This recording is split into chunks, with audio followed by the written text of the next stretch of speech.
Hi guys, Christina here, and I'm back with another video. So today I am going to a girls' dinner, a friend of mine's birthday. So we're we're going to Glenelg. So I'm just getting ready. It is now almost 4:30 in the afternoon. Earlier nag-driving ako. So now I'm just gonna go and get ready. I just washed my face again. Now I'm just gonna go through my skincare. So typically, I of course use my Laneige Refiner. What is this? Skin Refiner Moisture. So this is basically the toner. So I just pat that in. It's getting warmer and warmer every single day kasi pa-summer na. So, I'm gonna do 2-layer. Tingnan nyo, na-absorb na kagad ng skin ko yung moisture. So, I'm gonna do 2 layers of that. What I do is I just pat it in. Now, I am gonna go ahead with the emulsion moisture. So, because it is pa-summer na, inigil ko muna yung SK2 and also, naubusan na ako.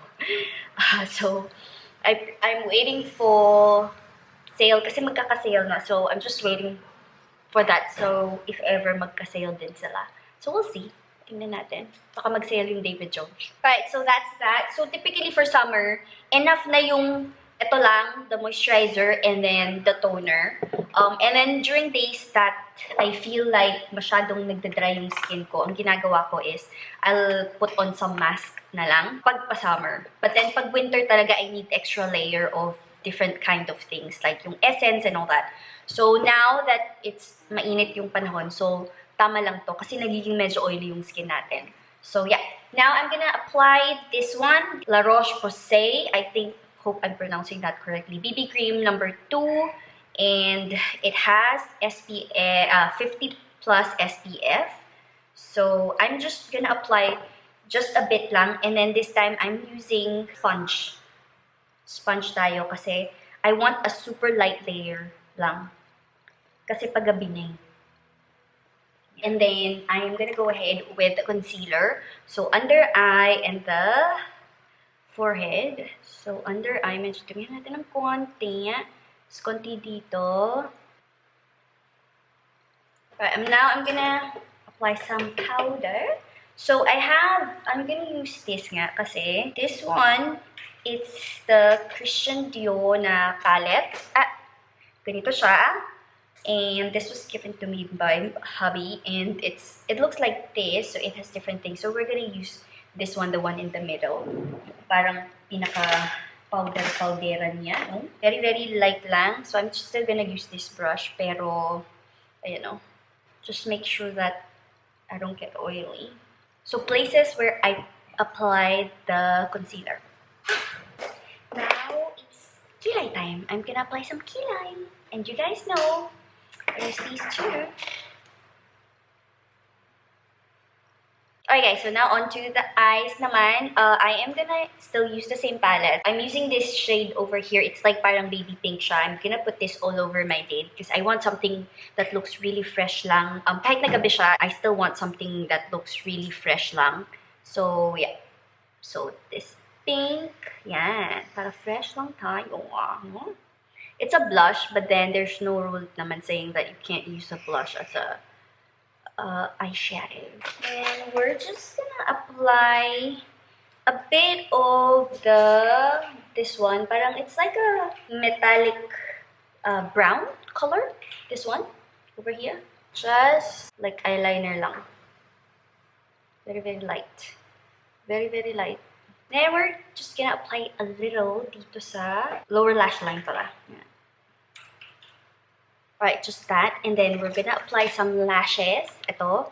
This is from Kiss. This is the Blowout Lash. Number, KBWLO2C.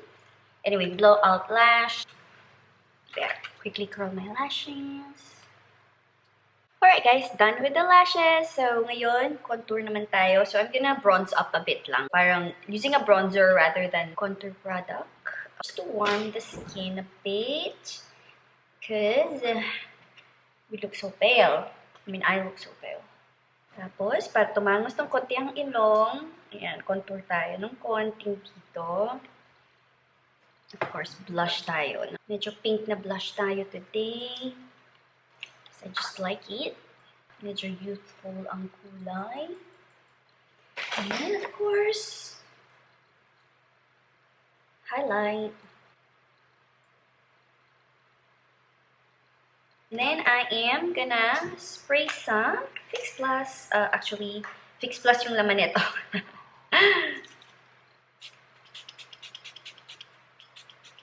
And try a oopsie. Why? I got this from Target. Oh, it looks so glowy na. For the lips, we're gonna use this, my favorite. Voila, done. So I'm not sure what I'm gonna do with my hair, but we'll see. First, I will have to, ano muna natin itong mga gamit kasi medyo nasistress ako kapag ang kalat. Through the thing. Alright, so ano bang gagawin natin sa hair? So I think I'm gonna go ahead and change first. And I'll be back. Guys, so I have decided to just bring my hair up para ano lang, very simple lang because yung dress na suot ko is a bit busy. So yeah, I'm gonna show you guys what I'm wearing. This is what I'm wearing. This dress is from Bali. I got this from Bali Market. Yan. Ito lang siya, very flowy. Backless na ganyan. Tapos, haltered. Yan. Then I'm wearing this bag. And then nude na shoes. Ganito lang. Alright, I'm gonna go ahead now. I'm just gonna bring my jacket, this one, yung dadalhin ko because it might get cold later pag pauwi ko kasi madilim na nun. So yeah, so this one, I'm just gonna hold it in my hand, tapos yung gift. So that's that. Anyway, that's it for this video. Super quick lang on how I get ready for a girl's night out. Ganyan. Nothing fancy, very simple. Bye guys!